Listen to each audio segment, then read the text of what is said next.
धन धन सतगुरु तेरा ही आसरा। एक कदम परमार्थ की ओर।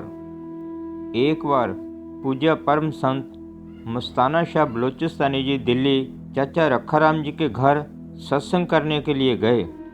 कंट्रोल का ज़माना था, राशन कार्ड के ऊपर ही राशन मिलता था। चाचा जी का सभी परिवार और दिल्ली की सारी संगत मस्ताना जी के दर्शन करके बहुत ही खुश हुई। जैसे जैसे संगत को पता चला कि मस्ताना जी दिल्ली आए हुए हैं, रोज की रोज सत्संग के अंदर संगत की रौनक बढ़ने लगी। तो चाचा जी ने मस्ताना जी से प्रेम से बेनती की कि आपका यहाँ रहने का कितने दिन का प्रोग्राम है, हम उसी हिसाब से संगत के लिए राशन पानी का इंतजाम कर लें। तो मस्ताना जी ने फरमाया कि रखिया राम, कोई फिक्र ना कर, हम जल्दी ही चले जाएंगे। मस्ताना जी ने सारे परिवार के ऊपर ऐसी प्रेम और मस्ती की दृष्टि डाली कि राशन कहाँ से आ रहा है और कौन बना रहा है, कितनी संगत लंगर खा खा के जा रही है, किसी को पता ना लगा।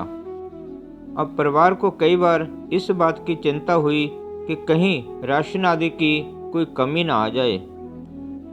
जब भी मस्ताना जी को चाचा जी जाने के बारे पूछते तो मस्ताना जी हर बार यही कहते कि रखिया राम, तू फिक्र ना कर, हम जल्दी ही चले जाएंगे।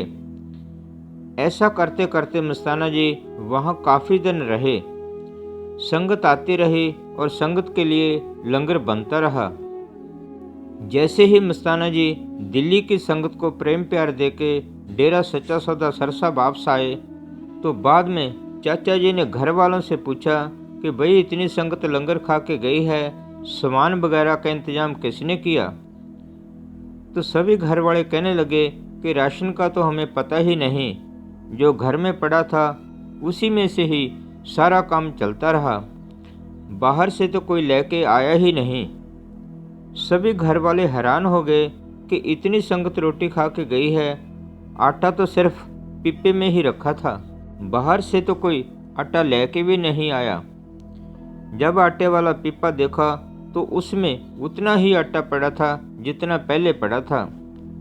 सभी घर वाले हैरान हो गए कि मस्ताना जी ये क्या खेल करके गए हैं, इतनी संगत रोटी खा के गई है मगर पिप्पे में से आटा खत्म ही नहीं हुआ, उतना ही पड़ा है। ये बात सारी संगत में आग की तरह फैल गई और इस बात का जिक्र मस्ताना जी के पास भी चला गया। तो मस्ताना जी ने उसी टाइम महात्मा खुशीराम को दिल्ली भेजा और फरमाया कि रखिया राम के घर से वो आटे वाला पीपा लेके आओ। तो मस्ताना जी ने संगत को फरमाया कि अगर रखिया राम इस बात को जाहिर ना करता, अगर वो सारी उम्र उस पीपे में से आटा निकालते रहते तो पीपा आटे से खाली नहीं होना था। वो आटे वाला पीपा मस्ताना जी ने सर से डेरे मंगवा लिया। ये है सतगुरु के प्रेम की बरकतें। फकीरों के पास अखुट खजाना होता है, वो कुछ भी कर सकते हैं। पलटू साहब जी एक जगह लिखते हैं, देत लेते हैं आप ही पलटू पलटू शोर। राम की ऐसी इच्छा कौडी घर में नाही, आप में मांगो भिक्षा। वो फकीर सब ताकतों के भंडार होने के बावजूद खुद को गरीब और दास बना के रखते हैं। वो मालिक के आश्रय काम करते हैं। पलटू साहब एक जगह और लिखते हैं, खाए खिलावे राम, दे हमको बदनामी।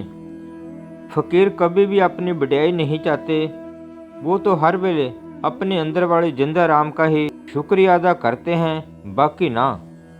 धन धन सतगुरु तेरा ही आसरा।